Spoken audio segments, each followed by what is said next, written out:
Kozhikode UDF mayor സ്ഥാനാർത്ഥി VM Vinu 2020 vote ചെയ്തിട്ടില്ല എന്നാണ് തദ്ദേശ സ്വയംഭരണ ജോയിന്റ് ഡയറക്ടറുടെ റിപ്പോർട്ട്. കളക്ടർക്ക് നൽകിയ റിപ്പോർട്ടിലാണ് ഇക്കാര്യം വ്യക്തമാകുന്നത്. ഇലക്ടറൽ രജിസ്ട്രേഷൻ ഓഫീസറുടെ ഭാഗത്ത് പിഴവുണ്ടായിട്ടില്ലെന്ന റിപ്പോർട്ടിൽ പരാമർശമുണ്ട്. വളരെ പ്രധാനപ്പെട്ട ഒരു റിപ്പോർട്ടിലെ വിശദാംശങ്ങളാണ് നമ്മളിപ്പോൾ പുറത്തുവിടുന്നത്.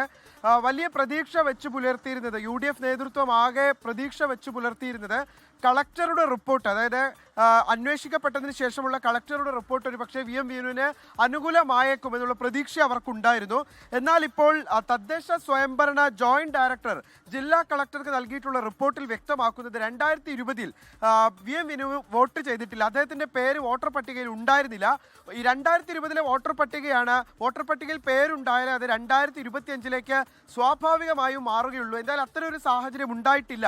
2020 അദ്ദേഹത്തിന്റെ പേര് വോട്ടർ പട്ടികയിൽ ഉണ്ടായിരുന്നില്ല. അതുകൊണ്ട് തന്നെ അദ്ദേഹം വോട്ട് ചെയ്തിരുന്നില്ല എന്നുള്ളതാണ് ഇപ്പോൾ ജോയിന്റ് ഡയറക്ടർ നൽകിയിട്ടുള്ള റിപ്പോർട്ടിൽ വ്യക്തമാക്കുന്ന ഒരു കാര്യം. രാഷ്ട്രീയ ഇടപെടൽ ഉണ്ടായോ എന്നുള്ളൊരു ചോദ്യം, ഇപ്പോൾ അദ്ദേഹത്തിന്റെ പേര് വെട്ടി മാറ്റപ്പെട്ടതിൽ ഒരു രാഷ്ട്രീയ ഇടപെടൽ ഉണ്ടായോ എന്നുള്ള ചോദ്യവും ജില്ലാ കളക്ടർ ചോദിച്ചിരുന്നു. അത് കോൺഗ്രസ് നൽകിയ പരാതിയുടെ അടിസ്ഥാനത്തിലാണ്.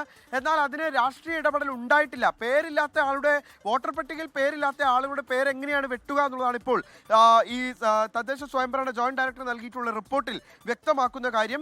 2020 വോട്ട് ചെയ്തു, താനും കുടുംബവും വോട്ട് ചെയ്തിരുന്നു എന്നായിരുന്നു അദ്ദേഹം ആവർത്തിച്ച് വാർത്താ സമ്മേളനത്തിലും പിന്നീട് കോൺഗ്രസ് നേതാക്കളും എല്ലാം ആവർത്തിച്ച് പറഞ്ഞിരുന്ന ഒരു കാര്യം. എന്തായാലും അത്തരമൊരു സംഭവം ഉണ്ടായിട്ടില്ല എന്നുള്ളതാണ് ഇപ്പോൾ അന്വേഷണ റിപ്പോർട്ടിലൂടെ തന്നെ വ്യക്തമാകുന്ന ഒരു പശ്ചാത്തലം ഉണ്ടാകുന്നത്. അതുകൊണ്ട് തന്നെ സ്വാഭാവികമായിട്ടും ഇനി കളക്ടറിൽ നിന്ന് നീതി കിട്ടുമെന്നുള്ള ഒരു പ്രതീക്ഷ കോൺഗ്രസിനെ സംബന്ധിച്ചിടത്തോളം ഇല്ല.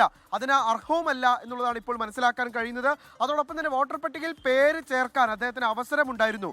ഈ കഴിഞ്ഞ മാസം 12 വരെ, ഇവിടെ ഈ മാസം 12 വരെ അവസരമുണ്ടായിരുന്നിട്ടും അത് വിനിയോഗിക്കാൻ VM വിനു തയ്യാറായില്ല എന്നുകൂടി റിപ്പോർട്ടിൽ പറയുന്നുണ്ട്. ഇനി പേര് ചേർക്കൽ സാധ്യമാകില്ല എന്നുകൂടി ജോയിന്റ് ഡയറക്ടർ നൽകിയിട്ടുള്ള റിപ്പോർട്ടിൽ ഇപ്പോൾ വ്യക്തമാക്കുന്നുണ്ട്.